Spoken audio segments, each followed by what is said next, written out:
¿Qué piensas del crítico del rock mexicano Hugo García Michel? Es curioso, trabajamos en la misma época y nunca nos cruzamos, fíjate. Él hizo La Mosca en los mismos años en los que yo estaba haciendo Tiempo de Híbridos en Querétaro. Entonces, y nos seguimos en Facebook y comentamos cosas a veces, ¿eh? Nos comentamos entradas y tal. Él ahora está escribiendo mucho sobre la historia del rock mexicano en Facebook. Me cae muy bien y creo que es un tipo que sabe un montón. Y se me hace raro que no hayamos cruzado caminos en los años en los que yo estaba promoviendo desesperadamente el rock mexicano, ¿no?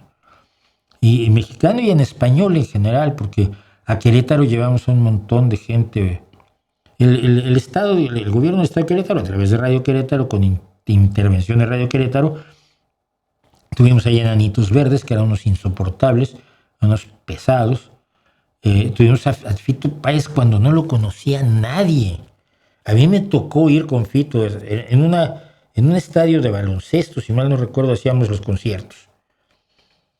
Y había 200 personas, man. Concierto de Fito Páez. Y antes de que empezara el concierto estaba Fito en el piano, todavía una hora antes de que empezara el concierto, antes de meterse al camerino para luego ya salir. Y me tuve yo que ir a decirle, oye Fito, pues vas a disculpar, hicimos un montón de promoción, pues, pegamos carteles, pusimos el primero o el segundo disco, el de Nací en el 63, de Fito, lo estuvimos tocando en la radio, yo lo presenté, hablé muy bien de él, estuvimos en los periódicos, pero la gente no viene. Y me acuerdo que Fito me dijo, si hay una persona, yo toco igual que si estuviera el estadio lleno. No te preocupes, che.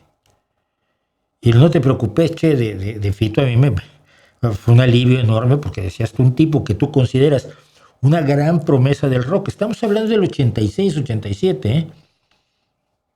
Lo consideras una gran promesa del rock y no has conseguido que vaya la gente a verlo. Pero no, y dio un concierto maravilloso. ¿Quién estaba por allí? Estaba Cecilia Toussaint, si mal no recuerdo. Estuve también un ratito con ella. Pero bueno, el sitio desierto para un concierto de Fito Páez. 1 o 2 semanas después el Tri dio un concierto allí y hubo que dar portazo porque la gente se metió a como el lugar. Porque ahí estaba Lora, que no toca, no ha tocado en toda su vida toda la música. En toda su vida que haya tocado música, no toca lo que toca con el meñique Fito Páez en 2 minutos en el piano. Así de fácil. Bueno, esa es mi historia. Pero no, Hugo García Michel me parece uno de los grandes conocedores del rock mexicano, de los que están hoy en activo, y está muy activo en Facebook. Si les interesa, síganlo. Órales, Tiempo de Híbridos, dice Juan Matos. Tiempo de Híbridos era el nombre que le puse yo a mi canal, porque sentía yo que el rock en español era precisamente un híbrido.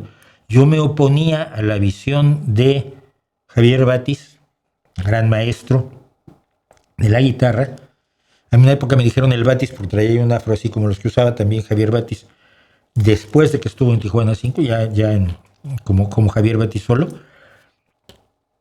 Pero Javier Batis decía que el rock se tenía que cantar en inglés, porque si no era como hot dog con tortillas. Yo le decía que el hot dog con tortillas está re bueno, que yo creo que hay un rock en español perfectamente válido, creo que el rock en inglés es perfectamente válido, y no creo que haya ninguna confrontación. Y por eso siempre pensé en el Tiempo de Híbridos de Rodrigo González como una buena metáfora para el rock.